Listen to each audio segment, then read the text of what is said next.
Professeur? Allô? Ah oui, professeur, on peut commencer. On commence. Salam alaikum. Bonjour tout le monde. Donc on va faire aujourd'hui le cours sur l'insuffisance cardiaque. Donc c'est un cours très très important puisque vous savez que l'insuffisance cardiaque c'est l'aboutissement de pratiquement toutes les pathologies cardiaques. Ça veut dire qu'à chaque fois qu'on a une atteinte valvulaire ou la myocardique ou péricardique ou endocardique ou extracardiaque vasculaire, l'aboutissement final, c'est l'insuffisance cardiaque. Donc, c'est l'aboutissement de pratiquement toutes les pathologies en cardiologie. C'est une affection très fréquente. C'est pratiquement la première cause d'hospitalisation par le biais de ces décompensations en cardiologie. C'est pour ça que c'est un cours très important. Et en cardio, ça représente pratiquement à elle seule une sous-spécialité. Il y a des cardiologues qui se sous-spécialisent uniquement en insuffisance cardiaque. Donc, on va le faire en deux parties. Une première partie aujourd'hui, c'est la partie diagnostique. Et la partie pronostic et traitement, on va la faire dans une autre séance. Donc, un petit rappel sur le fonctionnement cardiaque. Donc, le cœur, il assure le débit cardiaque. Donc, la fonction du cœur, c'est d'assurer le débit cardiaque. Le débit cardiaque nécessaire pour les besoins métaboliques et nutritionnels. Donc, comment il va assurer ce débit cardiaque?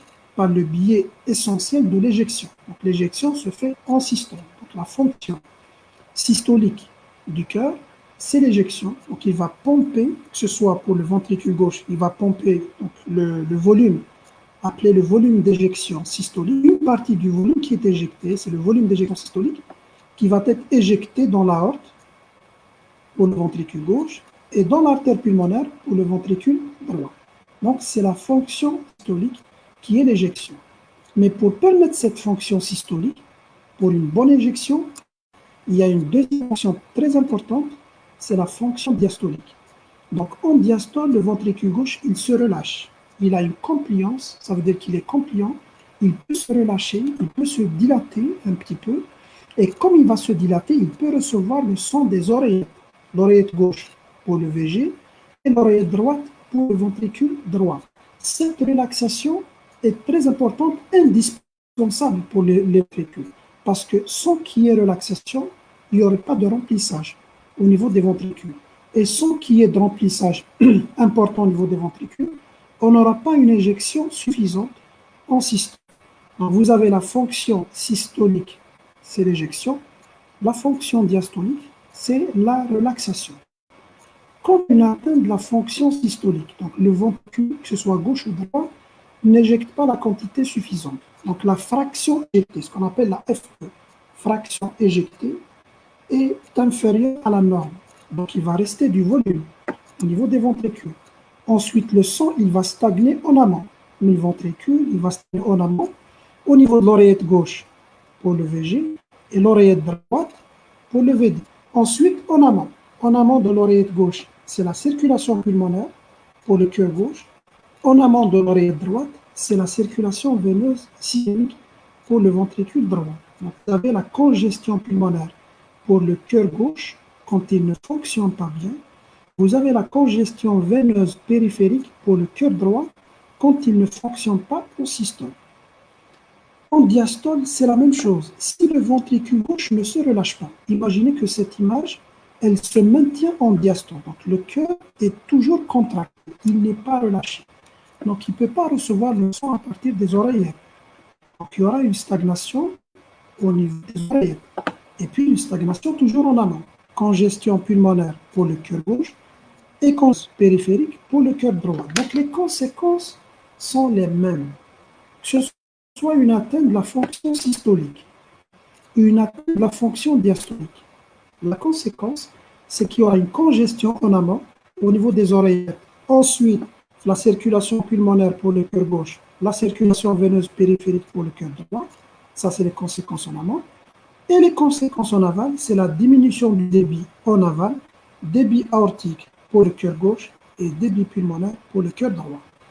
Donc ça, c'est le fonctionnement cardiaque avec les anomalies de la fonction systolique et de la fonction diastolique. Et vous comprenez très bien qu'une insuffisance de fonctionnement, un dysfonctionnement, peut être dû soit à une anomalie en systole, c'est l'insuffisance de l'éjection, soit à une anomalie de diastole, c'est l'insuffisance de la relaxation.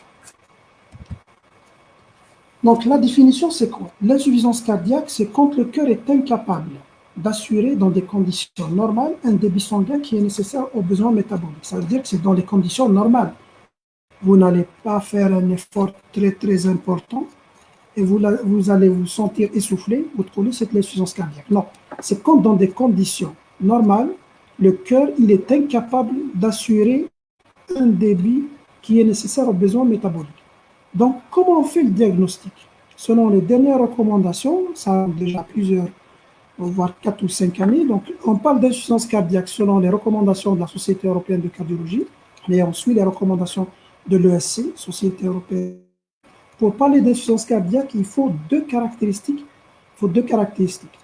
Premièrement, il faut la preuve objective de l'atteinte de la fonction systolique ou diastolique. Donc, il faut qu'il y ait une anomalie du fonctionnement de la systole, de l'éjection, ou du fonctionnement de la diastole, la relaxation. Comment on voit ça? Comment on va objectiver ça? C'est par l'imagerie. L'imagerie qu'on utilise de préférence, c'est l'échocardiographie. C'est un examen invasif, facile, sans risque, qui n'est pas coûteux. Bien sûr, ce n'est pas l'examen de référence pour voir le cœur. L'examen de référence, c'est l'IRM. L'IRM est nettement supérieur à l'écho pour voir le fonctionnement cardiaque. Mais on ne peut pas quand même demander une IRM à chaque fois qu'on va suspecter une insuffisance cardiaque. Donc, c'est l'écho, c'est un examen non invasif, il n'y a pas d'effet secondaire, et puis c'est un examen qui n'est pas cher et qui est disponible. Donc, il faut qu'il y ait une preuve que le cœur ne fonctionne pas.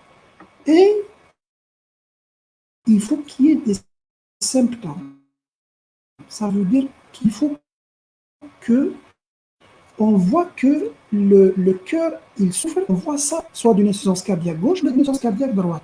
Dyspnée, fatigue, la toux, etc. On va voir donc les symptômes d'insuffisance cardiaque gauche et d'insuffisance cardiaque droite. Donc il faut qu'il y ait des symptômes, soit actuels, soit il a déjà présenté, les antécédentaires, des symptômes. Donc on a la preuve de la souffrance par le biais des symptômes et on a la preuve objective, on voit ça par le biais d'une imagerie qui est l'écho. Donc, pour parler d'insuffisance cardiaque, présence de symptômes, plus la preuve de la cardiopathie structurale, de l'atteinte cardiaque, de l'atteinte de la fonction systolique, de l'atteinte de la fonction diastolique, et de préférence par l'échocardiographie. Donc, voilà l'évolution d'un patient à risque de faire une insuffisance cardiaque. Donc, le stade A, le patient, il est à risque. Il est à risque élevé. Mais il n'a pas de maladie structurelle, il n'a pas de symptômes. Ça veut dire que les deux critères sont absents. Il n'a pas de symptômes et il n'a pas d'atteinte de la fonction systolique ou diastolique. Mais il est à risque. Il est à risque parce qu'il a des facteurs de risque. C'est un hypertendu, par exemple, c'est un diabétique, c'est un fumeur, il prend de la chimiothérapie. Donc des traitements qui sont nocifs sur le cœur. Il fait de la radiothérapie. Donc quand le patient il est à haut risque, il est au stade A. Au stade A, il est à risque, mais il n'a ni l'atteinte structurelle à l'écho, ni les symptômes. Là, l'intérêt au stade A, c'est la prévention. Donc, il faut traiter les facteurs de risque. Ensuite, arrive le stade B. Le stade B, c'est toujours un patient qui va avoir l'atteinte structurelle. Là, il commence à avoir la dysfonction systolique, la dysfonction diastolique. Les symptômes. Mais elle, il ne souffre pas sur le plan symptomatique. donc il est complètement asymptomatique, quoi qu'il a une atteinte cardiaque de la fonction systolique ou de la fonction diastolique. Avant, on parlait d'insuffisance cardiaque latente, stade B, qui nous insuffisance cardiaque latente. Actuellement, on ne parle pas d'insuffisance cardiaque s'il n'y a pas de symptômes. On parle d'une dysfonction systolique ou diastolique asymptomatique. Donc le stade B, la dysfonction systolique ou diastolique asymptomatique. Et là, c'est l'intérêt de quelques traitements qui vont retarder l'apparition des symptômes et donc retarder l'évolution vers la insuffisance cardiaque. La vraie insuffisance cardiaque, c'est le stade C.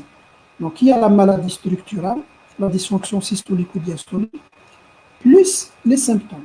Les symptômes sont soit actuels, soit antérieurs. Dans les antécédents, il a déjà fait des symptômes, ou là, il fait actuellement des symptômes d'insuffisance cardiaque.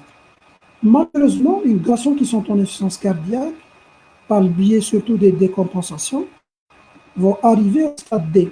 C'est le stade de l'insuffisance cardiaque réfractaire au traitement. Ça veut dire qu'il ne répond pas au traitement habituel, et là, il faut des interventions plus spécialisées. Ça peut bien sûr aboutir à l'échec de tous les traitements. Et là, le seul traitement, si c'est disponible, c'est la transplantation cardiaque, dans l'insuffisance cardiaque qui est réfractaire à tout traitement. Donc voilà l'évolution d'un patient qui est à risque, le stade A, sans cardiopathie structurale, sans dysfonction, sans symptômes. Ensuite, on a dysfonction systolique ou diastolique sans stade B. Ensuite, le stade C, avec la dysfonction systolique ou diastolique, plus les symptômes, c'est l'insuffisance cardiaque. Ensuite, ça peut évoluer, généralement, et ça évolue généralement comme ça, vers l'insuffisance cardiaque réfractaire au traitement médical. L'insuffisance cardiaque, ils sont très très importants pour comprendre la définition et les différents types d'insuffisance cardiaque. L'insuffisance cardiaque est également classée en insuffisance cardiaque chronique, décompensée ou aiguë.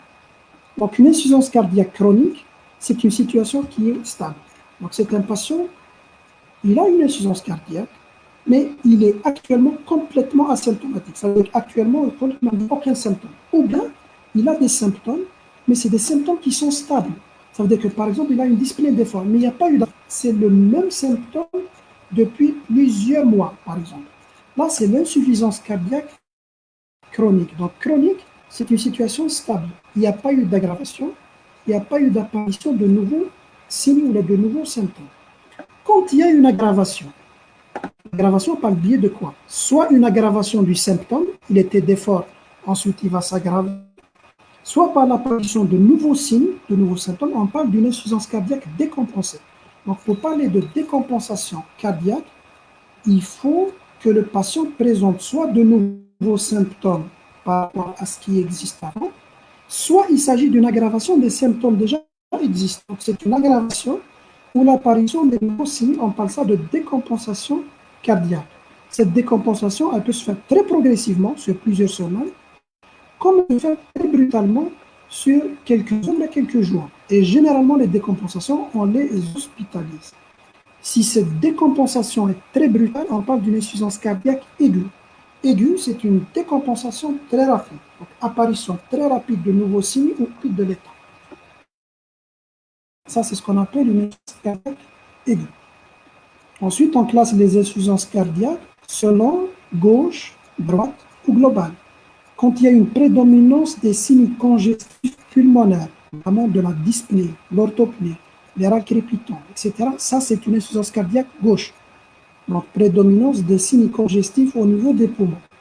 Quand il y a une prédominance des signes congestifs au niveau veineux, soit les veines caves supérieures, les veines caves inférieures, turgescence des veines jugulaires, reflux hépatojugulaire, les œdèmes des membres inférieurs, la cyste, l'hépatomégalie, ça c'est des signes congestifs au niveau des veines caves, supérieures et inférieures. Ça c'est l'insuffisance cardiaque droite.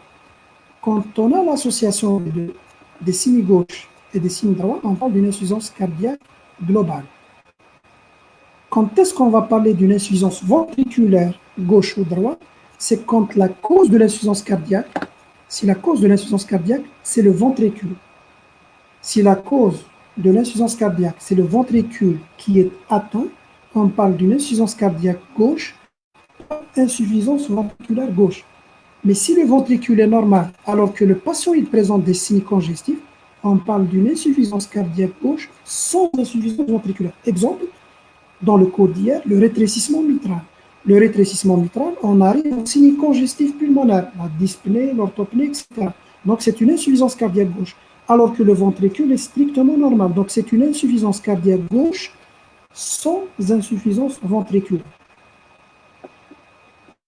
Donc, il faut bien comprendre et maîtriser cela, parce que c'est très important. Il y aura des malades, par exemple, à présenter, et vous allez dire, j'ai reçu, par exemple, un malade qui est en décompensation cardiaque globale. Si vous dites ça, on comprend rapidement que le malade a eu une aggravation de son état avec apparition des signes gauches et des signes droits. Si vous dites le malade il présente une insuffisance cardiaque aiguë gauche, on comprendra que cette décompensation est brutale et que c'est uniquement des signes gauches congestifs, sans qu'il y ait des signes congestifs donc veineux. Et on classe l'insuffisance cardiaque en fonction du degré d'altération, c'est-à-dire l'atteinte de la fonction systolique ou l'atteinte de la fonction diastolique. Quand il y a une atteinte de la fonction systolique, donc anciennement appelée l'insuffisance cardiaque systolique, quand il y a une atteinte de la fonction systolique, donc on aura la fraction d'éjection qui est basse. La fraction d'éjection, c'est le volume éjecté, volume d'éjection systolique, sur le volume télédiastolique. Normalement, un sujet normal, il a une FE supérieure à 50%. Ça veut dire qu'un sujet normal, il va éjecter au moins 50% du volume télédiastolique. Quand la fraction d'éjection est inférieure à 40, il s'agit d'une insuffisance cardiaque systolique. Mieux, on l'appelle actuellement mieux, une insuffisance cardiaque à fraction d'éjection ABC réduite, ou une insuffisance cardiaque pour atteindre la fonction systolique. C'est-à-dire quand la fraction d'éjection est inférieure à 40. S'il y a une insuffisance cardiaque avec fraction d'éjection normale, supérieure à 50, on parle d'une insuffisance cardiaque par atteinte de la fonction diastolique ou l'insuffisance cardiaque diastolique. Entre 40 et 50, c'est l'insuffisance cardiaque intermédiaire, la fraction d'éjection intermédiaire. Donc retenez la base pour faire la différence entre l'insuffisance cardiaque systolique et diastolique, c'est la fraction d'éjection. FE basse inférieure à 40%, c'est l'insuffisance cardiaque systolique, la fraction d'éjection réduite.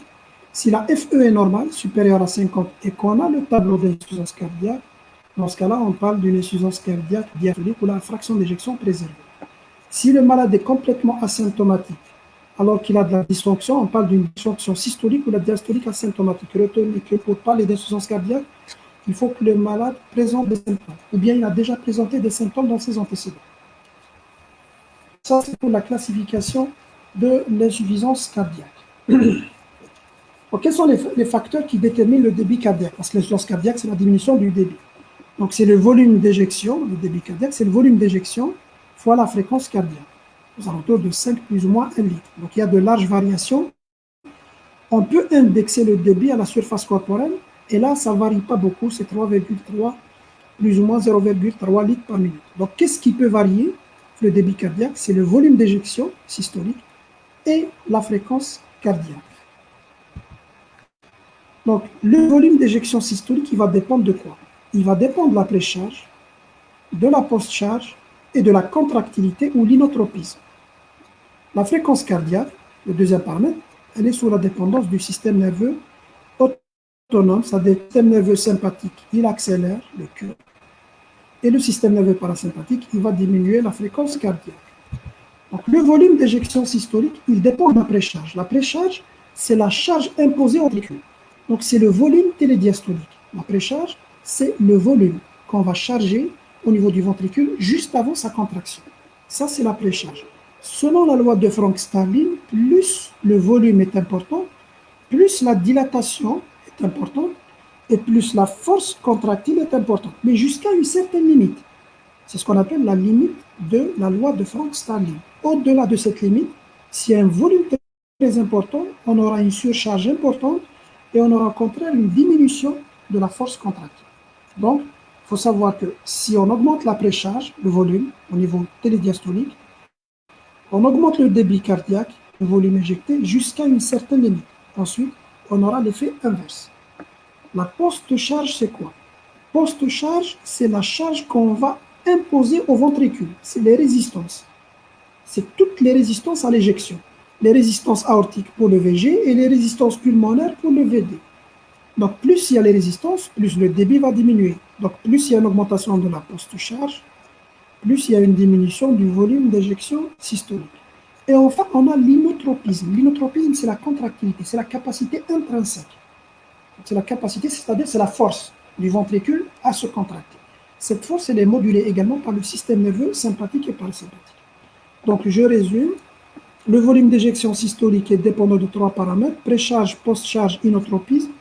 Plus la précharge est élevée, plus le débit augmente jusqu'à une limite, au-delà de laquelle il y a l'effet inverse. La post-charge, plus la post-charge augmente, plus le débit va diminuer. Et l'inotropisme, plus il y a de l'inotropisme, plus le volume va augmenter. Et plus il y a moins d'inotropisme, il y aura moins de débit cardiaque. Quels sont les mécanismes de l'insuffisance cardiaque droite ou de l'insuffisance cardiaque gauche? Il y a 3 principaux mécanismes. Soit il s'agit d'une diminution de l'inotropisme, soit il s'agit d'une augmentation de la précharge ou une augmentation de la post-charge. Toutes les insuffisances cardiaques, ça tourne autour généralement de ces 3 mécanismes. Donc on a le premier mécanisme, c'est l'un des mécanismes les plus importants, c'est l'altération de la fonction systolique. Ça veut dire qu'il y a une diminution de la force. Et dans ce cas, la fraction d'éjection est basse. Et donc, c'est la diminution de l'inotropisme. Le cœur n'est pas incapable d'éjecter. Il n'est pas incapable de pomper une fraction qui est normale. C'est la diminution de l'inotropisme. Elle est généralement conséquence de la principale maladie cardiaque actuellement, c'est la cardiopathie ischémique. Donc, les cardiopathies ischémiques, les syndromes coronaires, l'infarctus du myocarde essentiellement. Donc, on aura une cicatrice fibreuse. Il y a une partie du myocarde qui ne va pas se contracter. Donc, l'infarctus, c'est une zone qui est morte, nécrosée. Donc, cette partie ne va pas se contracter. Donc, la force contractile totale va diminuer et on aura une diminution d'inotropisme et donc une altération de la fonction systolique. La deuxième, c'est les cardiomyopathies dilatées, primitives, c'est-à-dire par plusieurs mécanismes. Il y a certains malades qui vont développer brutalement une dilatation des ventricules avec diminution de la fraction d'éjection, qui ont plusieurs facteurs, plusieurs étiologies à ça. C'est ce qu'on appelle les CMD, cardiomyopathie dilatée. Quand il y a une dilatation importante du ventricule avec diminution de la force, c'est les CMD. Donc ça tourne autour de 2 principales étiologies. C'est les principales étiologies de l'insuffisance cardiaque. On a les cardiopathies ischémiques et on a les CMD, les cardiomyopathies dilatées. Donc dans les 2 cas, il y aura une diminution de la force contractile, donc diminution de l'inotropisme, donc atteinte de la fonction systolique. Les 2, c'est les surcharges. On peut surcharger le ventricule par le volume, donc on augmente la précharge. Comme on peut surcharger par la pression, c'est l'augmentation de la post-charge. Donc les surcharges de volume, c'est quand il y a une augmentation très importante de la précharge. Ça veut dire que le volume il est en excès de façon très importante sur les ventricules. C'est généralement les régurgitations. Par exemple, l'insuffisance mitrale, qui va surcharger le ventricule gauche. L'insuffisance aortique, la même chose, elle va surcharger le ventricule gauche. Donc on aura une augmentation de la précharge. Donc c'est une surcharge de volume. Les surcharges de pression, c'est l'augmentation de la post-charge. Quand il y a un obstacle à l'éjection, c'est la pression qui va augmenter sur le ventricule. Ce n'est pas le volume, c'est la pression. La cavité, elle est sous pression parce qu'elle va essayer d'éjecter contre des résistances. Donc la pression à l'intérieur de la cavité est élevée. Donc c'est une surcharge de pression par obstacle à l'éjection. C'est une augmentation de la post-charge. Donc c'est des obstacles. Donc à gauche, qu'est-ce qu'il peut y avoir comme obstacle? Soit l'augmentation des résistances au niveau de l'aorte, c'est l'HTA. C'est l'une des principales causes d'insuffisance cardiaque également. Vous avez le rétrécissement aortique, obstacle au niveau de la valve aortique. Et vous avez les cardiomyopathies obstructives, qui est une certaine forme de cardiomyopathie hypertrophique, où il y a une hypertrophie avec obstruction juste au-dessous de la valve aortique. C'est ce qu'on appelle les CMH, les cardiomyopathies hypertrophiques obstructives. Et ça, dans tous les cas, c'est un obstacle à l'éjection. Donc, c'est une surcharge de pression au niveau du ventricule. Pour le ventricule droit, par exemple, on a vu l'embolie pulmonaire. Donc, c'est un obstacle à l'éjection du VD. Donc, il y aura une surcharge de pression au niveau des cavités droites. Et toute cause d'HTAP, hypertension artérielle pulmonaire. Les HTAP, quand il y a une hypertension artérielle pulmonaire, c'est un obstacle à l'éjection pour le VD, et ça va entraîner des surcharges de pression. Donc, retenez, toutes les insuffisances cardiaques et toutes les étiologies tournent autour de soit une augmentation de la précharge, augmentation de la post-charge, surcharge de pression, ou diminution de la contractilité, donc atteinte de la fonction systolique. Quels sont les mécanismes compensateurs? Quand il y a une insuffisance cardiaque, il va y avoir une diminution du débit cardiaque. Donc, on aura une hypotension et une hypoperfusion. Cette hypoperfusion tissulaire va activer les mécanismes compensateurs, notamment le système rénine-angiotensine et le système nerveux sympathique. Donc, on aura la stimulation neuro-hormonale. C'est le principal mécanisme d'adaptation dans l'insuffisance cardiaque. Donc, le premier système qui est mis en jeu, c'est le système nerveux sympathique. Donc, il y a une cardiaque. Le débit cardiaque, c'est quoi? C'est le volume d'éjection fois la fréquence cardiaque. On essaie donc directement d'augmenter la fréquence cardiaque par le biais de l'augmentation ou de la stimulation du système sympathique.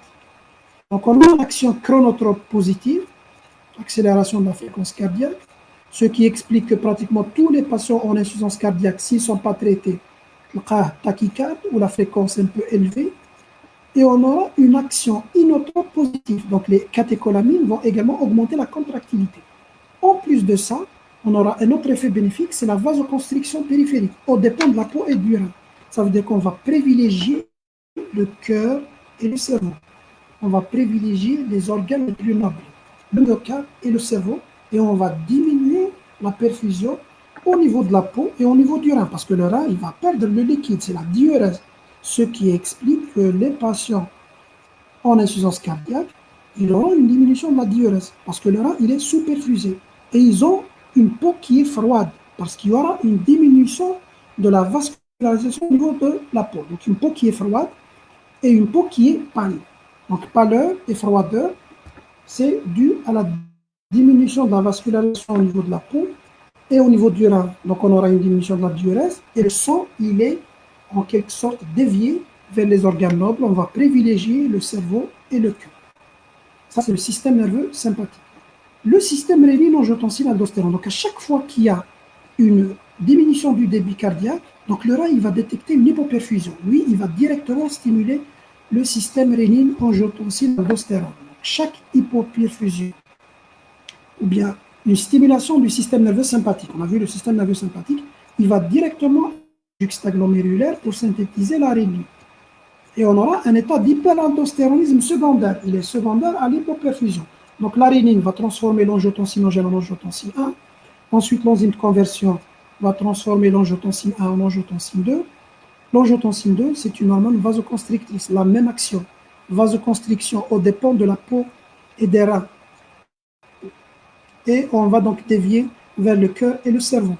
Et on aura une stimulation de l'aldostérone. Donc il y a une hypoperfusion, il faut augmenter la réabsorption du liquide. Donc l'aldostérone, il va réabsorber le sodium et l'eau. Et on aura une tendance à augmenter la pression artérielle. Donc ça, c'est les deux systèmes qui sont activés en priorité, système nerveux sympathique et le système rénine-angiotensine-aldostérone. On aura également l'application de la loi de Frank-Starling. Donc je l'ai expliqué, pour augmenter la force contractile, les ventricules se mettent à se dilater. Plus les ventricules se dilatent, plus la force contractile augmente, mais là aussi il y a une limite.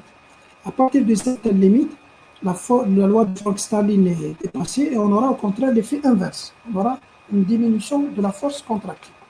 Les autres mécanismes, on aura une augmentation de l'extraction d'oxygène par les tissus. Vous savez que l'oxygène, quand il arrive au niveau des tissus, il n'est pas extrait à 100%. Ça persiste toujours une petite quantité d'oxygène au niveau des veines. Donc, on peut augmenter, par exemple, s'il est extrait à 60 ou 70%, on peut augmenter l'extraction jusqu'à 90 ou là 100%. Cette limite existe surtout au niveau des coronaires. Alors, l'exception pour ça, c'est qu'au niveau des coronaires, l'extraction d'oxygène n'est pas à son maximum. C'est-à-dire qu'au niveau du coronaire, on extrait déjà à l'état normal pratiquement 100% de l'oxygène. C'est pour ça qu'il n'y a pas une marge importante et c'est pour ça que le cœur est très sensible à l'ischémie. On aura également, s'il y a une surcharge importante, les oreillettes et les ventricules, on a la sécrétion des peptides natriurétiques qui vont essayer d'éliminer le liquide s'il y a une surcharge importante, très très importante. AMP, c'est le peptide natriurétique atrial, si les oreilles sont dilatées, et les BMP quand les ventricules sont dilatés, surchargés. Et enfin, vous aurez l'adaptation métabolique périphérique. Qu'est-ce que ça veut dire ça? Ça veut dire qu'à l'état normal, le métabolisme est essentiellement aérobie, le cycle de Krebs. Mais si vous avez un manque d'oxygène, le cycle de Krebs consomme beaucoup d'énergie. Donc, si vous avez donc le manque d'oxygène et le manque de débit, manque d'énergie, donc le métabolisme va devenir un métabolisme beaucoup plus anaérobie. Le métabolisme anaérobie va produire l'acide lactique. Et cet acide lactique explique la fatigue, les douleurs musculaires, les crampes, etc. L'insuffisance cardiaque.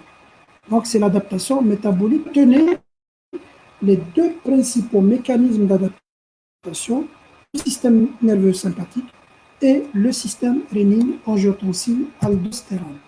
Malheureusement, ces mécanismes de compensation, certes, ils vont augmenter temporairement le débit. Donc, vous avez une cardiopathie qui va diminuer le débit cardiaque, on aura de l'insuffisance cardiaque, et cette insuffisance cardiaque va donc activer les mécanismes de compensation. On a vu ces mécanismes de compensation vont augmenter la fréquence cardiaque. Donc, on aura une augmentation du débit. Ils vont augmenter la volémie. Donc, ils vont augmenter également le débit cardiaque. Mais malheureusement, ces mêmes mécanismes de compensation, à long terme, qu'est-ce qu'ils font? Il s'agit en fait d'une augmentation de la précharge. Parce que si on augmente la volémie, on va augmenter beaucoup plus la précharge. On va augmenter le volume télédiastolique. Et toute augmentation de la précharge, on l'a vu, elle va créer une cardiopathie. Donc, elle va aggraver à la longue une cardiopathie en augmentant le volume. Les mécanismes de compensation, on a vu que ça produit de la vasoconstriction périphérique. Donc, elle va entraîner une augmentation de la post-charge. Et toute augmentation de la post-charge va diminuer le débit cardiaque. Donc, elle va aggraver la cardiopathie. Et l'accélération de la fréquence cardiaque va demander à consommer plus d'oxygène, alors que l'oxygène, il est déjà en quantité limite, ce qui va aggraver l'état myocardique et donc la cardiopathie. Donc, ces mêmes mécanismes de compensation qui vont produire une amélioration temporaire, on va dire du débit. Ils vont aggraver, ça va créer le cercle vicieux. Une fois ces mécanismes de compensation activés, ils vont régler cette affaire pendant quelques temps. Ensuite, ils vont aggraver. Quand ils vont aggraver, ça nécessite à stimuler plus. On stimule plus les systèmes de compensation. Ça va s'améliorer pendant un certain temps. Ensuite, ça va s'aggraver, ainsi de suite. Jusqu'à ce que ces mécanismes de compensation sont très dépassés. On aura l'insuffisance cardiaque dépassée. C'est pour ça que pour le traitement de l'insuffisance cardiaque, les seuls traitements qui sont indispensables, les seuls traitements qui ont prouvé qu'il y a vraiment un effet bénéfique, c'est les bloqueurs des systèmes de compensation. Il faut bloquer ces systèmes parce que c'est les systèmes endogènes qui sont responsables de la création du cercle vicieux et de l'aggravation de la cardiopathie. Donc il faut bloquer les systèmes de compensation, il faut bloquer le système nerveux sympathique par des médicaments qu'on va voir, il faut bloquer le système rénine-angiotensine par des médicaments, et c'est les seuls dans l'insuffisance cardiaque, parmi tous les traitements qui ont été testés, seuls les bloqueurs du système rénine-angiotensine aldostérone et seuls les bloqueurs du système nerveux sympathique vont avoir un net effet sur le pronostic et sur la mortalité, parce qu'ils vont casser ce cercle vicieux. Donc, quelles sont les étiologies de l'insuffisance cardiaque? Donc, on aura l'insuffisance cardiaque gauche et on a l'insuffisance cardiaque droite. Donc, l'insuffisance cardiaque gauche, donc on a dit surcharge de pression, surcharge de volume ou diminution de la contractilité. Donc, surcharge de pression, c'est l'augmentation des résistances. On a le rétrécissement aortique, l'HTA, la coarctation de l'aorte, la cardiomyopathie hypertrophique, et vous pouvez ajouter tout obstacle à l'éjection du ventricule gauche. Ça va créer une surcharge de pression, donc augmentation de la post-charge. Surcharge de volume, c'est quand le volume est en excès, c'est l'augmentation de la précharge. On a les fuites valvulaires, l'insuffisance mitrale, l'insuffisance aortique. On a les shunts, les cardiopathies congénitales avec shunt, communication interventriculaire, CIV, quand il y a un trou entre les deux ventricules, persistance du canal artériel. Toutes ces cardiopathies congénitales vont augmenter le volume qui arrive au niveau du ventricule gauche. Donc, ils vont dilater le ventricule gauche par augmentation de la précharge jusqu'à ce qu'elle dépasse la limite de l'oxytocine et on aura une diminution du débit et donc une insuffisance cardiaque gauche. Et on a un cas particulier de l'insuffisance cardiaque par hyperdébit. Alors là, l'hyperdébit, c'est un cœur qui est strictement normal. Hein. Mais c'est les situations hédoma qui nécessitent d'augmenter le débit. Par exemple, la patient qui est anémique, l'hémoglobine est basse. Donc le transport de l'oxygène diminue. Le transport d'oxygène diminue. Ce n'est pas parce que le cœur qui est incapable. Non, mais c'est parce que l'hémoglobine est basse. Donc qu'est-ce qu'il faut faire dans ce cas-là? Il faut augmenter le débit cardiaque. pour en quelque sorte compenser la diminution de l'hémoglobine. Et comme on va augmenter le débit cardiaque, on va augmenter le volume qui arrive à chaque fois au niveau des ventricules. Et donc, c'est une augmentation de la précharge. C'est ce qu'on appelle une insuffisance cardiaque par hyperdébit. On voit donc des ventricules qui sont très surchargés avec une cinétique qui est très conservée, voire même hyperkinétique. Donc, le ventricule, il travaille avec une force très importante, il est très dilaté. C'est l'insuffisance cardiaque par hyperdébit. Elle se voit dans les situations où il y a des fuites, par exemple une fistule artério-veineuse. Dans une fistule artério-veineuse, qui est une communication entre l'artère et la veine, donc il y a une fuite quelque part, donc il faut augmenter le débit. L'anémie, il y a un déficit d'hémoglobine, donc il faut augmenter le débit cardiaque. L'hyperthyroïdie, c'est une pathologie où il y a une hypersécrétion des hormones thyroïdiennes. Les hormones thyroïdiennes sont des hormones anabolisantes, donc ça augmente l'anabolisme, donc il faut demander plus de débit cardiaque. Donc toute situation qui nécessite d'augmenter le débit cardiaque de façon importante peut entraîner une insuffisance cardiaque par hyperdébit et c'est une surcharge de volume. Donc c'est une augmentation de la précharge. Donc augmentation de la postcharge, surcharge de pression, augmentation de la précharge, surcharge de volume et diminution de la contractilité. Donc c'est des atteintes au niveau du myocarde. La première, c'est les cardiomyopathies ischémiques, toutes les affections ischémiques. Les CMD, les cardiomyopathies dilatées. Et on a la myocardite, c'est une inflammation du péricarde, qui est un certain sujet. Alors la myocardite, elle se voit beaucoup plus chez des sujets jeunes. Et on voit de plus en plus de myocardite. Donc des sujets jeunes, voire même très jeunes, 20 ans, 30 ans, qui sont hospitalisés pour insuffisance cardiaque gauche brutale. Et quand on fait l'écho, on trouve que le ventricule gauche est très dilaté avec diminution importante de la fraction d'éjection.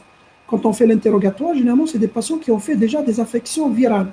Une simple angine, une grippe avant, peut se compliquer d'une infection virale au niveau du myocarde et ça peut entraîner une myocardite avec atteinte sévère au niveau du myocarde, ça peut entraîner une insuffisance cardiaque gauche. Heureusement que les myocardites rédumas, elles sont donc réversibles, mais certains cas sont irréversibles. Des fois, certaines myocardites sont irréversibles et on voit de plus en plus de CMD, de cardiomyopathie dilatée, parce que c'est des patients qui ont déjà fait des myocardites. La myocardite et les CMD par myocardite, c'est la première étiologie de l'insuffisance cardiaque gauche par atteinte de la fonction systolique chez des sujets jeunes. Quand on voit un sujet jeune qui n'a pas de facteur de risque de cardiopathie ischémique et qui fait une cardiopathie dilatée avec diminution de la fraction d'éjection. Qu'est-ce qu'on évoque en premier? C'est les myocardites. C'est-à-dire que le patient a déjà fait une myocardite qui a dilaté le cœur et qui a diminué sa fraction d'éjection. Donc vous avez les trois principales étiologies et vous pouvez rajouter, tu peux imaginer n'importe quelle étiologie. Tout obstacle va entraîner une surcharge de pression. Toute augmentation de volume va augmenter la précharge. Donc, insuffisance cardiaque par surcharge de pression, insuffisance cardiaque par surcharge de volume, et toute atteinte au niveau du myocarde va entraîner une insuffisance cardiaque systolique par diminution de la contractilité. Donc, on a les trois paramètres du volume d'éjection systolique. Pour le cœur droit, la même chose. Surcharge de pression, c'est les obstacles à droite, rétrécissement pulmonaire, toute affection avec HTAP, ce qui explique que la première étiologie de l'insuffisance cardiaque, c'est quoi? C'est l'évolution d'une insuffisance cardiaque gauche. Donc, souvenez-vous, les cours de l'insuffisance mitrale et du RM, on a dit que l'évolution en amont va aboutir à l'HTAP passive, ensuite l'HTAP active, qui va finir par dysfonctionner le VD, parce qu'il y a une surcharge de pression. Donc, la première étiologie de l'insuffisance cardiaque droite, c'est l'évolution d'une insuffisance cardiaque gauche vers une HTAP active précapillaire. On a les surcharges de volume, toujours à droite. À gauche, on a l'IM et l'IAO. À droite, on a l'insuffisance tricuspide et l'insuffisance pulmonaire, ou on a les chaînes, les trous également. Qui a la communication interventriculaire, elle va surcharger les deux, le gauche et le droit. La communication interauriculaire, elle va beaucoup plus surcharger les cavités droites. Et on a les altérations du myocarde droit, du ventricule droit, l'IDM du ventricule droit, les cardiomyopathies dilatées qui touchent le ventricule droit et certaines affections spécifiques du ventricule droit. Donc retenez les étiologies, c'est soit la diminution de la contractilité, donc atteinte de la fonction systolique, soit surcharge de pression par les obstacles, soit surcharge de volume par augmentation de la précharge. Donc le diagnostic, on va commencer par le diagnostic d'insuffisance cardiaque gauche. Donc on aura les signes fonctionnels et les signes physiques. Alors le principal signe fonctionnel, c'est la dyspnée. Qui dit insuffisance cardiaque gauche dit obligatoirement dyspnée d'effort. La dyspnée et l'asthénie sont expliquées par la mauvaise oxygénation au niveau pulmonaire. Donc, il y a le sang en excès, il stagne. Il y a une mauvaise oxygénation à ce niveau-là. Ça va produire de l'asthénie. Donc, la mauvaise oxygénation, on aura une hypoxie. Donc, on aura une asthénie, une fatigue avec une dyspnée d'effort qui va s'aggraver pour aboutir à l'orthopnée qui est une dyspnée de repos et qui est aggravée par l'orthostatisme. Ça veut dire que le malade il est incapable de se mettre en position couchée. Et la dyspnée paroxystique, c'est des accès de dyspnée surtout nocturne. Le malade il est réveillé la nuit par une dyspnée. Ça veut dire que la nuit il se réveille, il est asphyxié. Donc, il a un blocage de la respiration en pleine nuit. Dyspnée paroxystique généralement nocturne. Donc, cette dyspnée, il faut savoir donc, la stratification de la dyspnée selon la classification NYHA, de la NIA, NYHA, New York Heart Association, de la dyspnée. Donc, vous avez le stade 1, le stade 2, le stade 3 et le stade 4. Le stade 2, c'est un patient qui actuellement est complètement asymptomatique, aucune limitation de l'activité physique. Quand on dit dyspnée stade 2, c'est une dyspnée pour des efforts quand même importants. Par exemple, quand il commence à courir, quand il va monter par exemple 2 ou 3 étages, quand il va marcher rapidement par exemple sur un terrain plat. Ça, c'est une dyspnée stade 2. Dyspnée stade 3, c'est une dyspnée pour des efforts modérés, qu'on appelle les efforts habituels de la vie courante, comme par exemple parler, mettre les vêtements, par exemple faire le ménage. Enfin, le ménage, ça dépend. Hein. Petit ménage, on va le classer MEA. Le grand ménage, surtout le ménage à l'algérienne, vous pouvez le classer au stade 2. Enfin, des petites activités. Quand il y a de petites activités qui vont entraîner de la dyspnée, c'est des activités habituelles de la vie courante, c'est le stade 3. Et quand il est au repos, dyspnée au repos, c'est le stade 4. Donc, stade 1, asymptomatique, stade 2, pour des efforts importants, stade 3, pour des efforts simples, modérés de la vie courante, et stade 4, c'est quand il y a une dyspnée de repos. C'est ça la classification de la dyspnée d'effort. Ça va aboutir à l'orthopnée. L'orthopnée est expliquée par quoi? L'orthopnée, quand le patient se met en position couchée, le retour veineux va augmenter. Et comme le retour veineux va augmenter, le ventricule droit, il va être surchargé, il va éjecter une quantité plus importante. Parce qu'il a eu une augmentation importante du retour veineux en position couchée. Il va éjecter plus, mais il va rencontrer déjà de la congestion au niveau pulmonaire. Donc ça va aggraver la congestion pulmonaire. D'où l'orthopnée, parce qu'à chaque fois qu'il se met en position couchée, on va augmenter le retour veineux, donc on va augmenter le débit du ventricule droit, donc on va augmenter la surcharge pulmonaire et ça peut même entraîner un blocage de la respiration, parce que brutalement, il y a une hyper-surcharge au niveau des poumons. C'est ça l'orthopnée. Le malade, il est incapable, il va vous dire, dès que je me mets en position couchée, je me sens que la respiration est bloquée. C'est ça l'orthopnée. L'orthopnée est en fait quantifiée par le nombre d'oreillers qui est nécessaire pour le conflit maladie. Par exemple, les 3 ou les 4 oreillers, ou les carrément la position assise, pour être bien, pour être donc non dyspnéique. C'est ça donc l'orthopnée. L'orthopnée est plus spécifique d'insuffisance cardiaque gauche que la dyspnée. C'est vraiment très évocateur d'une insuffisance cardiaque gauche. L'asthénie, la fatigue, parfois ces symptômes sont remplacés par la toux, qui est un certain nombre qui tousse. Il tousse parce qu'il y a une hyperpression de la circulation pulmonaire. Ça peut provoquer des altérations des bronches et ça peut entraîner une toux d'effort, voire même une toux de route. Chez des sujets âgés, on peut avoir une altération d'état général. Donc un malade qui va avoir une altération d'état général, une perte de poids, une perte d'appétit, etc. On peut avoir des signes donc cérébraux au niveau du cerveau, obnubilation, altération de la conscience. Donc le malade, il est entre un état de conscience normal et le coma. Donc il est obnubilé. Donc il n'a pas une conscience tout à fait normale. Il aura des signes cognitifs. Tout ça, ça peut diminution du débit cérébral. Les signes cognitifs, c'est une altération de la mémoire, de la concentration, de la reconnaissance. C'est comme dans la maladie d'Alzheimer. Donc vous avez des signes cognitifs qui peuvent apparaître avec le tableau d'insuffisance cardiaque. On le voit surtout chez des sujets qui sont âgés. Mais retenez, ce qui est vraiment très évocateur, la dyspnée d'effort et surtout l'orthopnée. Vous avez les autres signes. Alors, le tableau d'OAP, c'est une dyspnée intense de repos avec orthopnée. Le malade, quand il vient en OAP, qui est une insuffisance cardiaque gauche aiguë, c'est la décompensation aiguë. Donc là, le liquide vers, vers les alvéoles. Il a inondé les alvéoles. Donc le patient, comment il va venir? Il va venir en orthopnée, qu'il est incapable de se mettre en position couchée. Et puis, pour lutter contre le liquide, il se met à augmenter sa fréquence respiratoire. Donc, on voit de loin un malade qui est polypnéique, avec une accélération de la fréquence respiratoire. Et c'est une polypnée très superficielle parce qu'elle est gênée par le liquide. Il y a une angoisse et une soif d'air. Cette angoisse, parce que le malade, il est hypoxique, il est inondé. C'est comme s'il est inondé de liquide et il est très angoissé avec des sueurs profuses et il commence à lutter contre le liquide. Comment il va lutter contre le liquide? Par la toux. Donc, il aura à tousser pour dégager le liquide. Donc, cette toux, c'est une toux qui est produite avec expectoration mousseuse. C'est comme la mousse parce qu'elle est mélangée d'air, l'air, la polypnée, plus le liquide. Donc, quand on aura de l'air plus de liquide, ça va entraîner une expectoration mousseuse. Parfois même, c'est taché de sang. Ça va devenir rose saumonné, comme le saumon. C'est ce qu'on appelle l'expectoration de Laennec, décrite par la première fois par Laennec, les crachats de Laennec. C'est des crachats qui sont de plus en plus abondants. Donc, de plus en plus, il essaye de dégager le liquide. Mais l'évolution, sachez qu'un OAP n'évolue jamais vers la régression seule, de façon comme ça spontanée. L'évolution suit vers le décès, par asphyxie.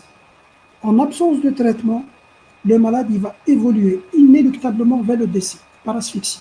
Donc là, c'est une extrême urgence.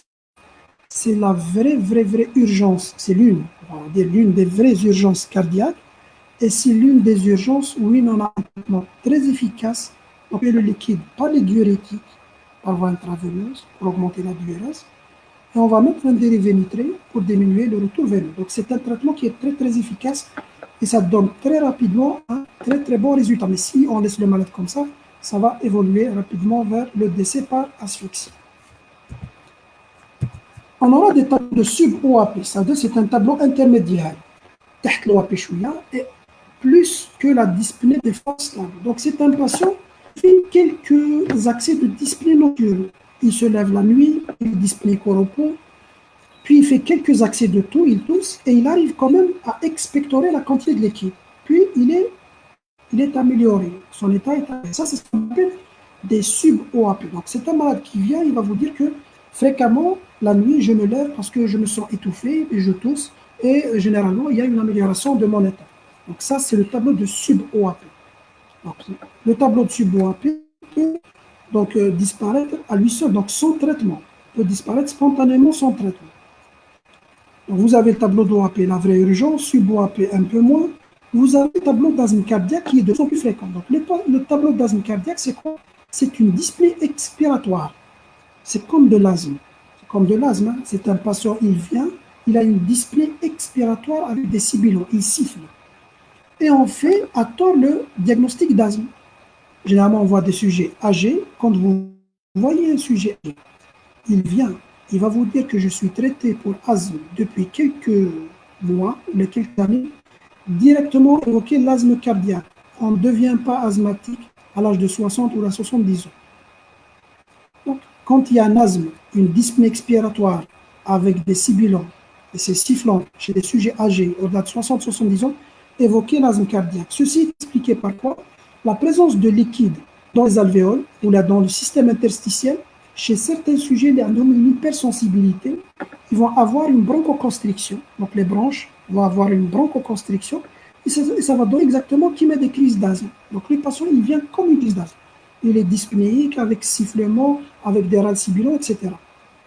Et également, le traitement de l'asthme, il donne de très bons résultats. Quand on met de la ventoline, ça donne de très bons résultats parce que ça va lever la bronchoconstriction. Mais seulement, il faut traiter la cause. Dans ce cas-là, ce n'est pas l'asthme, mais c'est un asthme cardiaque. Parce que la cause, dans ce cas-là, c'est une insuffisance cardiaque. Donc, retenez, et on voit de plus en plus des sujets âgés, fréquemment, on voit des sujets âgés, on est en consultation, il faut que je suis traité pour dyspnée, et on m'a donc diagnostiqué un asthme, de 70 ou les 75 ans ou les 80 ans. Donc, on lui a prescrit le traitement. Il n'y a pas eu d'amélioration au long terme. Pourquoi? Parce qu'on n'a pas traité la cause. Parce que ce n'est pas un asthme. Il s'agit d'un asthme cardiaque. Il s'agit d'une insuffisance cardiaque qui a provoqué, c'est ce qu'on appelle le pseudo-asthme. Certains livres, le pseudo-asthme cardiaque. Donc ça, c'est pour les signes fonctionnels. Les signes physiques, vous avez la triade très caractéristique, tachycardie, le bruit de galop, chaque fois qu'il y a un B3, donc dans ce cas-là, c'est un bruit de galop B3 au niveau du foyer mitral.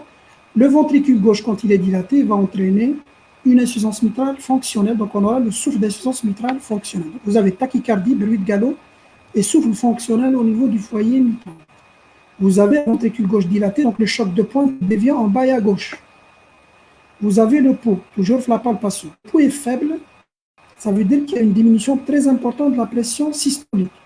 Donc, elle est de très mauvais pronostic. Par exemple, la pression artérielle au 9,5 ou 9,6. Donc, la pression systolique est très basse. C'est un signe de mauvais pronostic. Et on va voir une pression systolique basse avec pincement de la différentielle, avec des pouls qui sont faibles. Quand le pouls est irrégulier, il faut suggérer une arythmie, notamment la CRF.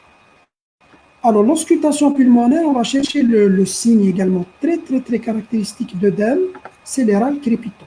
En quelque sorte, donc, il y a 4 signes évocateurs. Vous avez la tachycardie, le bruit de galop, le souffle d'insuffisance mitrale fonctionnelle et les râles crépitants en auscultation pulmonaire. Donc, on a les 4 signes très évocateurs d'une insuffisance cardiaque gauche. Des fois, on va entendre rien, on n'entend rien, c'est auscultatoire parce qu'il y a un épanchement. Alors, il y a fréquemment des épanchements parce que le liquide en excès, il cherche une issue. Donc, l'issue, il peut trouver l'issue au niveau de la plèvre, un épanchement transsudatif. Donc, c'est un liquide qui sort vers la plèvre et beaucoup plus fréquent à droite. Pourquoi il est plus fréquent à droite? Parce que tout simplement, il y a plus de plèvres à droite qu'à gauche. Il y a 3 lobes à droite et 3 lobes à gauche, donc plus de plèvres, ce qui explique que l'épanchement est plus fréquent à droite qu'à gauche dans l'insuffisance cardiaque gauche. Le téléthorax et le CG. Quand on fait le téléthorax, c'est un signe radiologique. Donc, on cherche la cardiomégalie au dépend des cavités gauches. Donc, la cardiomégalie au dépend des cavités gauches. Si l'oreillette gauche est dilatée, donc on va faire vite là. Dilatée, on aura un débord sur l'arc moyen qui devient gauche, qui devient convexe ou double bosse, double contour de l'arc inférieur droit.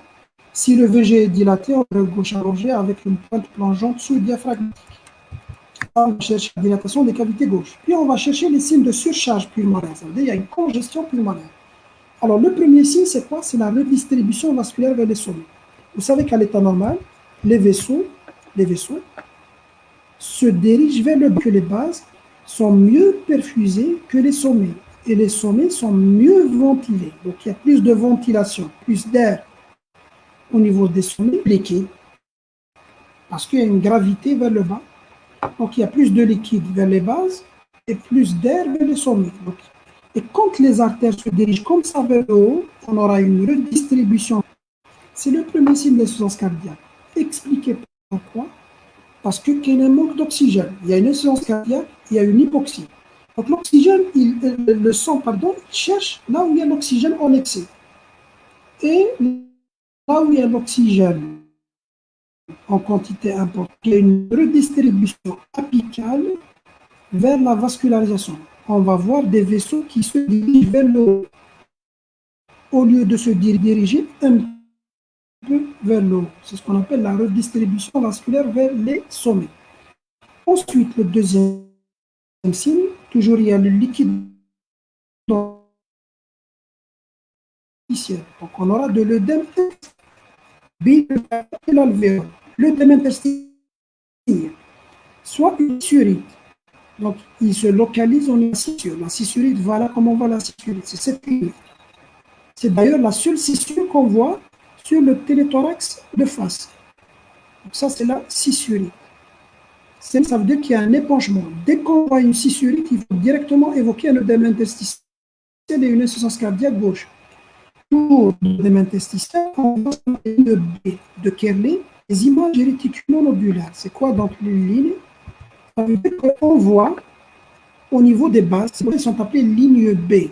B, c'est les bases. Quelles sont les lignes A apicales?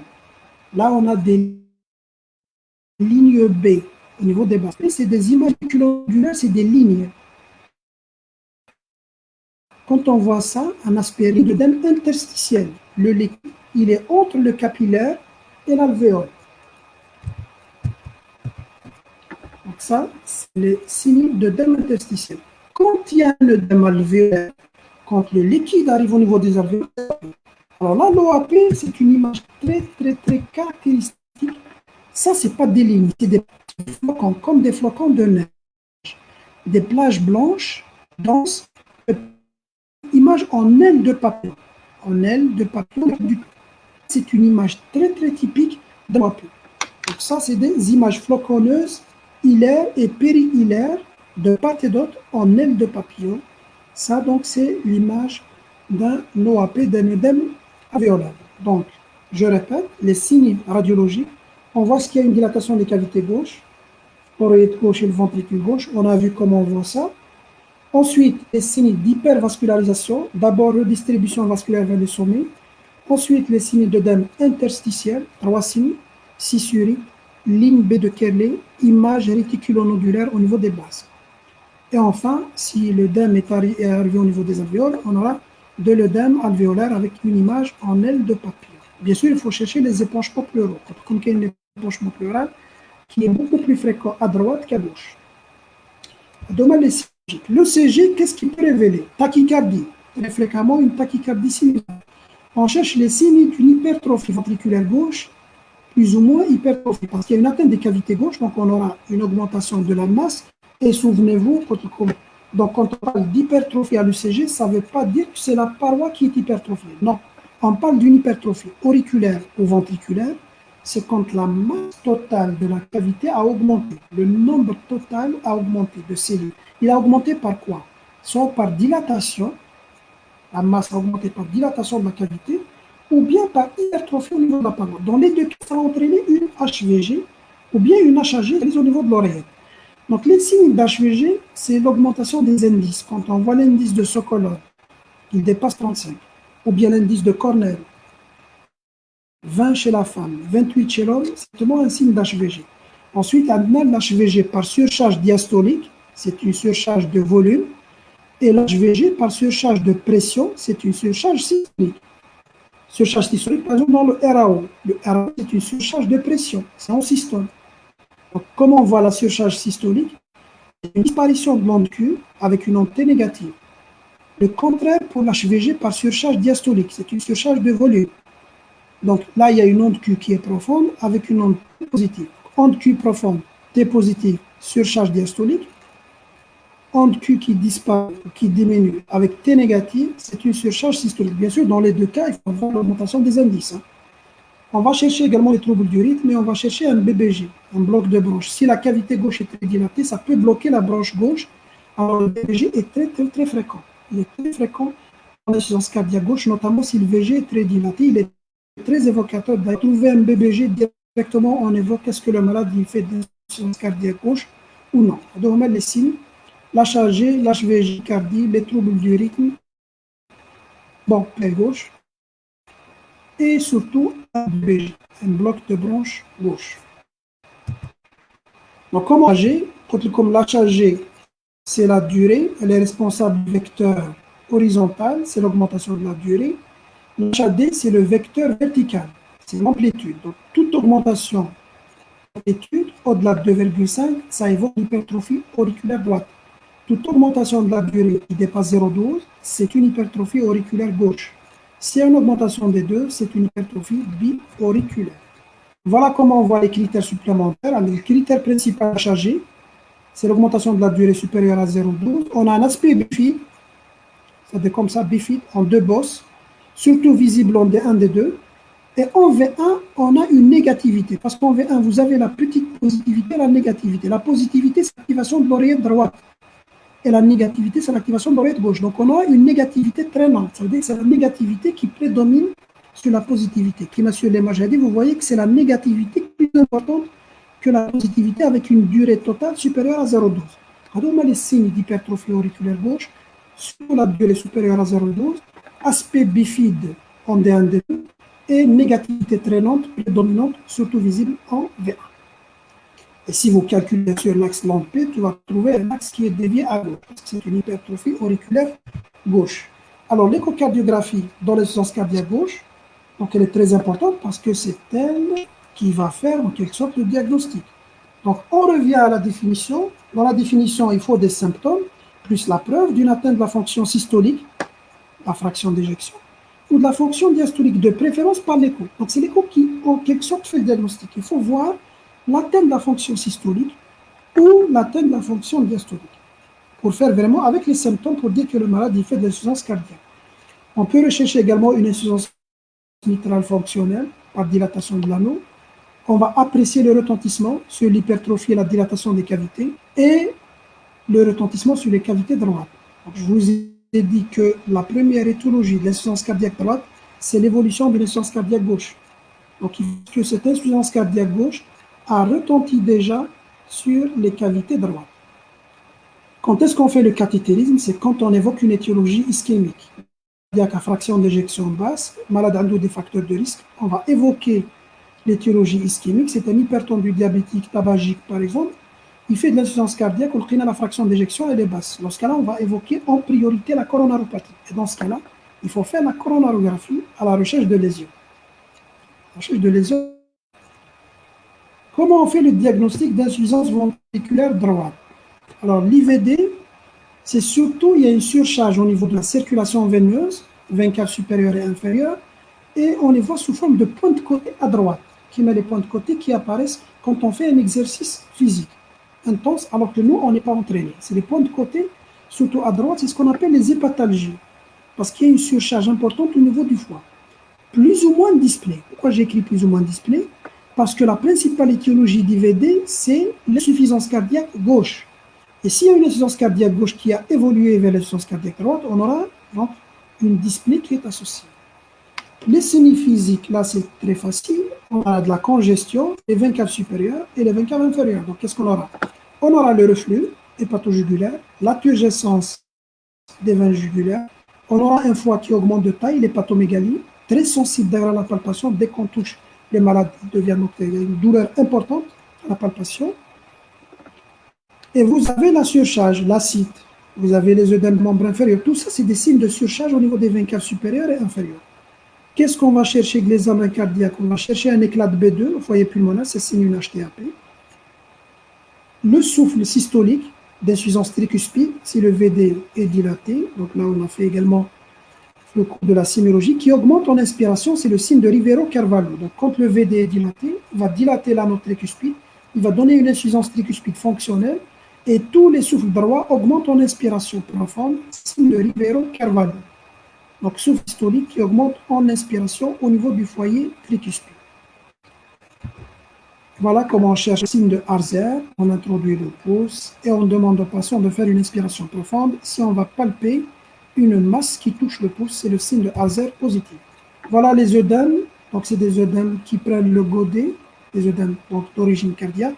Et voilà une turgescence spontanée du jugulaire. Si cette turgescence apparaît quand on appuie sur le foie, ça, c'est le reflux hépato-jugulaire. Donc, ça, c'est des signes de surcharge au niveau des veines caves supérieures et au niveau des veines caves inférieures et des membres inférieurs. Donc, là, c'est des signes qu'il faut chercher l'examen clinique. Le téléthorax, qu'est-ce qu'on va chercher? La dilatation. Donc, à gauche, on cherche la dilatation des cavités gauches. Là, on cherche la dilatation des cavités droites. Donc, dilatation de l'OD et les signes de dilatation du VD et la dilatation de l'artère pulmonaire. Donc, toutes les cavités droites. Comment on voit ça? Donc, quand l'OD est dilaté, on aura un arc inférieur droit allongé, sous double contour, comme ça. Et quand le VD est dilaté, on aura un arc inférieur gauche allongé avec une pointe sus-diaphragmatique en sabot. Si l'artère pulmonaire est dilatée, on aura une hyperconvexité de l'arc moyen gauche. Parce que l'arc moyen gauche, c'est l'artère pulmonaire. Donc, c'est une hyperconvexité à ce niveau-là. Sans double contour de l'arc inférieur droit. Voilà une image très typique d'une insuffisance cardiaque droite. On aura une hyperconvexité, l'arc moyen gauche. C'est une artère pulmonaire très dilatée. Une convexité importante de l'arc inférieur droit. C'est une dilatation d'oreille droite. On a un cœur en sabot, une pointe qui est vraiment sus-diaphragmatique. Et on a la raréfaction des vaisseaux. Alors qu'à droite, à gauche, il y a une hypervascularisation. À droite, au contraire, notamment s'il y a une HTAP, donc il y a un obstacle à l'artère pulmonaire, il y aura au contraire une raréfaction de la vascularisation. Il faut oublier le poumon, il est très pauvre en vaisseaux. Donc, quand on voit ça, on évoque d'emblée donc un téléthorax d'une insuffisance cardiaque droite. Le CG, ce qu'on va chercher, L'ECG, on a les signes d'hypertrophie auriculaire droite, les signes d'hypertrophie ventriculaire droite, parce que ça touche les cavités droites.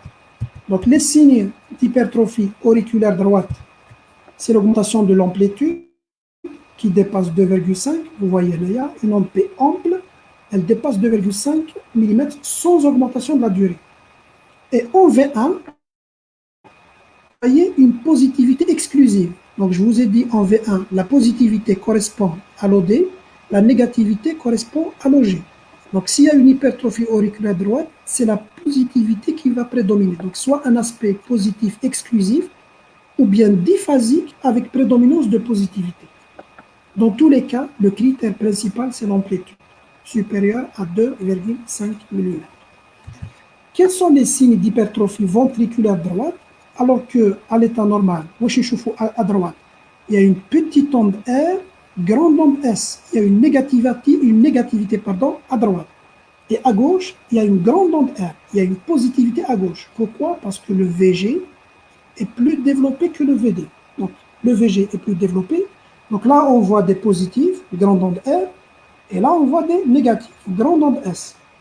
Si le VD se dilate, on aura un chamboulement, donc une inversion. Qu'est-ce qu'on va voir? La négativité augmente à gauche, parce que c'est le VD qui devient prédominant. Donc la négativité augmente en V5, V6, et la positivité augmente en V1, V2. Donc il y a soit un rapport R sur S positif à 1, supérieur à 1, en V1, normalement le rapport R sur S est inférieur à 1, en V1, V2. Donc on aura une grande onde R en V1, V2, soit même une R exclusive qui mènera. Des fois même, tu as une onde R exclusive, sans aucune négativité, dans les formes sévères. Soit un aspect R, S, R', double déflexion positive. Dans les trois cas, le résultat c'est quoi dans les trois cas? Ça veut dire que c'est la positivité qui a augmenté à droite. Que ce soit par le rapport R sur S qui est supérieur à 1, ou une R exclusive, ou la double déflexion positive, dans les trois cas, c'est la positivité qui augmente à droite, et la négativité, l'onde S, qui augmente à gauche. Ça veut dire qu'on a inversé en quelque sorte l'électrocardiogramme. Plus les troubles de la repolarisation, comme des ondes négatives à droite, en V1, V2, et plus la déviation axiale droite. C'est un signe très important. Quand on voit un axe droit qui dépasse 90, la première chose qu'il faut évoquer, c'est l'hypertrophie ventriculaire droite. Quand on a un axe qui est dévié à droite. Normalement, l'axe ne dépasse jamais les 90 degrés. Un axe qui dépasse 90, c'est un axe droit. Évoqué en premier l'hypertrophie ventriculaire droite. Donc l'écho, la même chose. On va quantifier, on va donc évaluer la fonction systolique, la fonction diastolique, etc.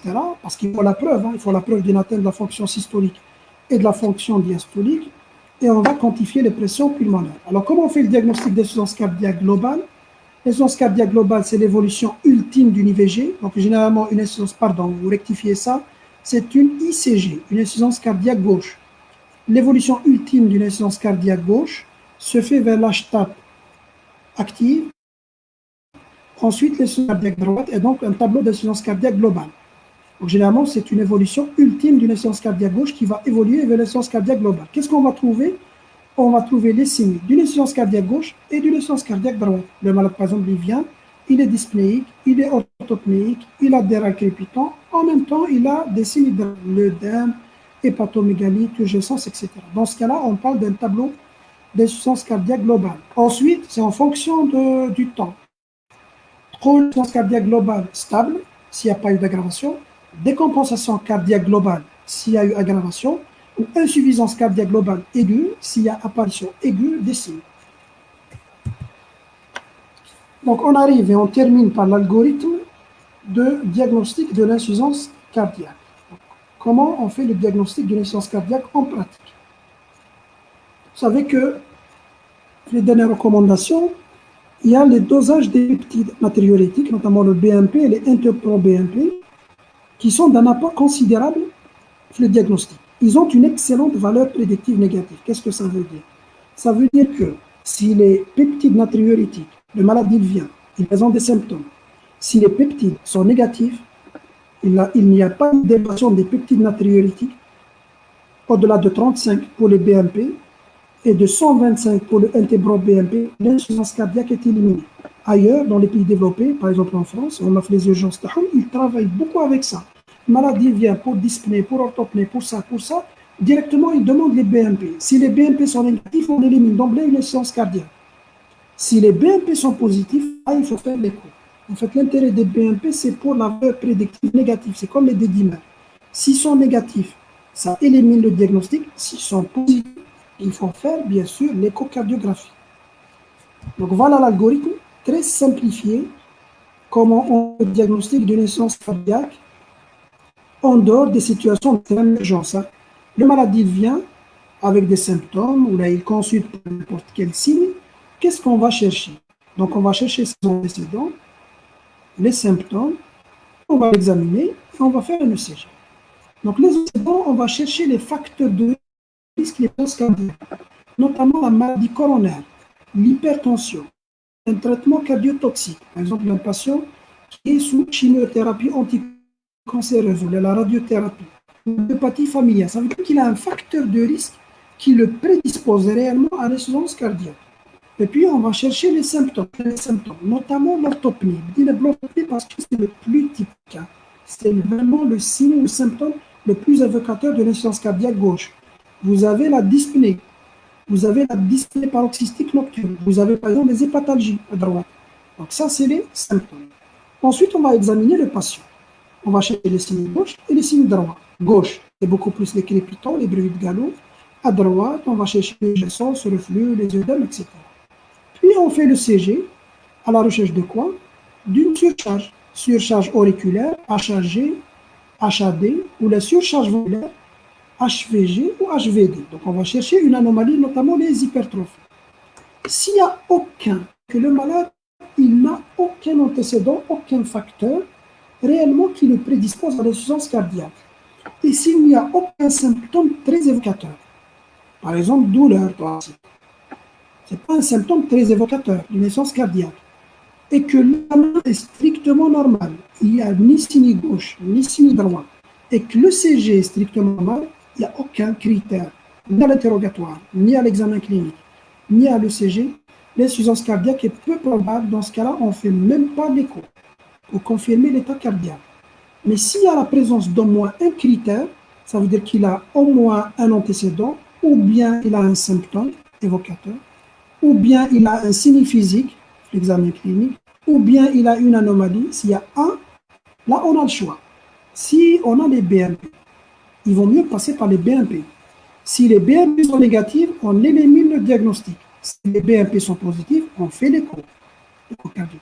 Sinon, si on n'a pas le dosage disponible, comme chez nous, le dosage n'est pas toujours disponible, on fait directement l'écho. Parce que pour prouver le diagnostic, il faut les symptômes, les nerfs, et il faut l'atteinte de la fonction systolique ou diastolique à l'écho. Donc, on tourne pour confirmer ce l'écho. L'intérêt des BNP, NT-proBNP, c'est quoi? C'est en fait de dépister les malades pour lesquels on ne fait pas d'écho parce que les peptides aromates, ils sont négatifs. Donc, si les natriurétiques sont négatifs, le diagnostic d'insuffisance cardiaque est peu probable, et dans ce cas-là, on ne fait pas l'écho. Vous avez bien sûr le choix directement d'aller directement vers l'écho si les BNP, NT-proBNP ne sont pas disponibles. Voilà, je pense qu'on a terminé cette séance diagnostique. Demain, on va continuer avec les facteurs pronostiques et le traitement également une partie qui est, on va dire, assez longue.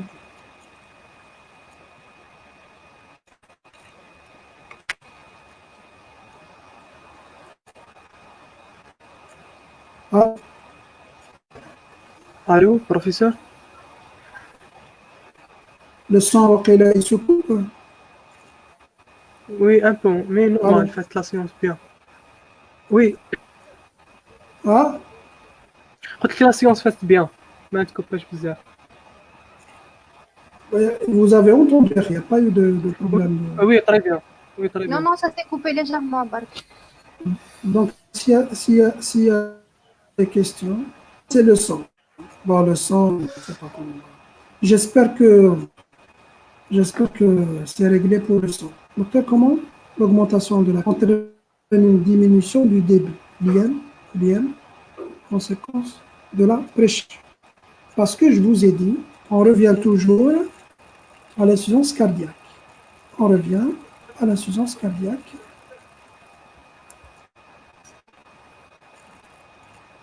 On revient. Voilà, la planche avec.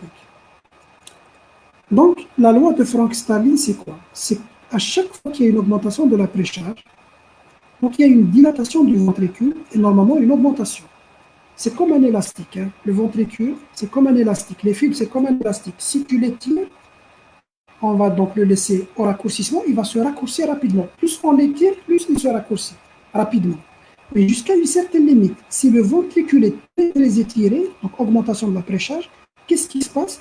Il va y avoir ce qu'on appelle la déconnexion des ponts actine-myosine. Ça veut dire que normalement, la contraction, c'est les filaments fins d'actine sur les filaments épais de myosine. S'il y a une dilatation très importante, on aura la rupture des ponts parce que le ventricule est très dilaté. Et dans ce cas-là, on aura l'effet inverse. On aura une diminution de la force contractile et donc une diminution de l'éjection. Ça se voit après une certaine limite. D'ailleurs, quand on a la courbe de Frank-Starling, donc la loi de Frank-Starling, plus la précharge augmente, plus la force contractile augmente, jusqu'à une certaine limite, elle reste stable. Ensuite, si elle augmente encore plus, elle va diminuer. La force contractile va diminuer. Elle va diminuer par quoi?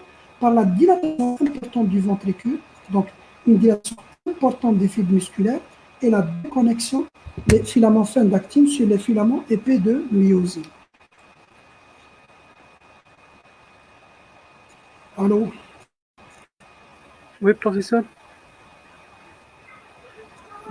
Donc apparemment, il n'y a pas de... Yeah.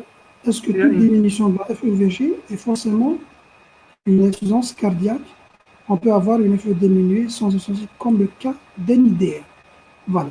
Donc, on revient à la définition. C'est pour ça que la définition est très importante. Donc, dans la définition d'insuffisance cardiaque, qu'est-ce qu'on a dit? On a dit que pour définir l'insuffisance cardiaque, il faut la preuve et il faut des symptômes. Donc, si le patient il fait une dysfonction systolique, selon ta question, donc il a une fraction d'éjection basse, donc il a une dysfonction systolique, FE inférieure à 40, et qu'il présente des symptômes, il est dyspnéique, il a une toux, il est orthopnique, etc., ça c'est une insuffisance cardiaque. Il faut qu'il y ait des symptômes, plus la preuve. S'il a une fraction d'éjection seulement abaissée, sans les symptômes, c'est une dysfonction asymptomatique. C'est la dysfonction systolique asymptomatique. Le patient, il a une EVG réduite, mais il n'a présenté de symptômes. Par exemple, dans l'infarctus du myocarde, quand il y a une fraction d'éjection basse, le patient, quand il est delcanoapé, ça veut dire que c'est un malade qui a les symptômes, plus la fraction d'éjection basse, on parle d'une insuffisance cardiaque gauche. Mais s'il a uniquement la fraction d'éjection basse, alors qu'il n'a pas de symptômes, dans ce cas-là, on ne parle pas d'insuffisance cardiaque, mais c'est une dysfonction systolique asymptomatique. La PAD entraîne.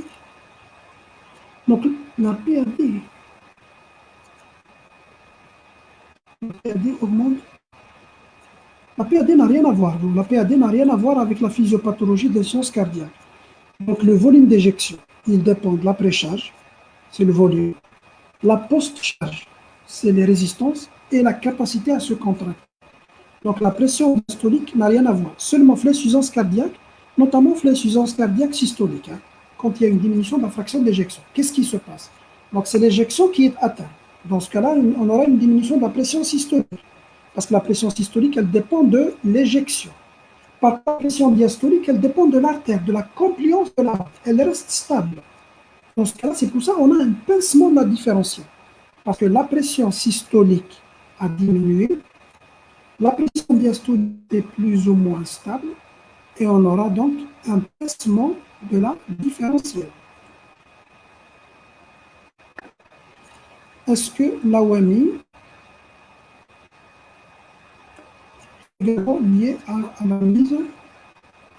Donc, les œdèmes des membres inférieurs dans l'insuffisance cardiaque sont des signes d'insuffisance cardiaque droite. Sont les signes quand il y a des œdèmes, ou là, quand il y a une acide, ou là, quand il y a donc, une turgescence, un reflux, etc., ça veut dire que c'est une hyperpression au niveau de la circulation veineuse. Et on ne peut pas avoir des œdèmes des membres inférieurs sans qu'il y ait une hyperpression au niveau des veines. Parce que la cause, c'est quoi? Les œdèmes cardiaques. Hein, parce qu'il y a les œdèmes cardiaques les œdèmes d'origine rénale et les œdèmes d'origine donc vasculaire. Donc les œdèmes d'origine cardiaque, ils sont dus à l'hyperpression des veines. Donc c'est la veine cave inférieure qui est surchargée par les œdèmes des membres inférieurs. Quand est-ce que la veine cave inférieure est surchargée? C'est quand le cœur droit ne fonctionne pas bien. Donc, les œdèmes des membres inférieurs, dans le cas de l'insuffisance cardiaque, c'est un signe d'insuffisance cardiaque droite. Donc s'il y a des œdèmes, on parle d'emblée d'une insuffisance cardiaque droite. Par exemple, il dit que malade œdème plus dyspnée, etc. Ça, c'est des signes d'insuffisance cardiaque globale.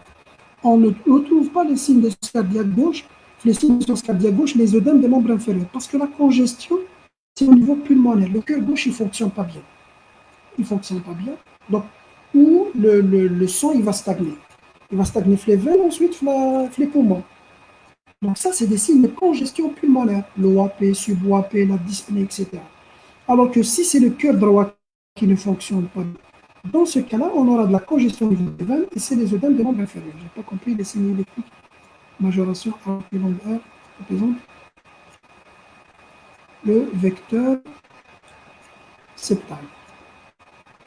Bon.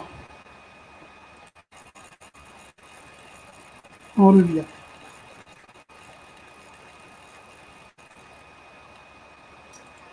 Voilà. Le premier, c'est le vecteur septal. Petite onde R. Il y a une petite onde Q. Ensuite, le vecteur principal. Le vecteur principal se dirige à gauche. Donc, on aura une négativité non et une positivité. Mais quand il y a une HVD, ce vecteur principal est dévié à droite parce que c'est une dilatation ou une hypertrophie du ventricule. Donc, dans ce cas-là, le VD, il devient prépondérant à la VG. C'est le VD qui est prépondérant sur le VG. Et dans ce cas-là, on va, au lieu d'avoir une négativité, on aura une positivité. Donc, on aura un rapport R sur S qui est supérieur à 1, soit on aura exclusivement l'onde R. Tellement qu'il y a une importante dilatation du VD, on aura exclusivement, il n'y a que le vecteur principal qu'on voit. On aura une onde R exclusive, ou bien l'aspect en double déflexion positive, R, S, R'. Donc, dans tous les cas, l'augmentation de la positivité est due à quoi? À la déviation du vecteur principal vers les cavités droites, vers V1, V2. Ça veut dire que,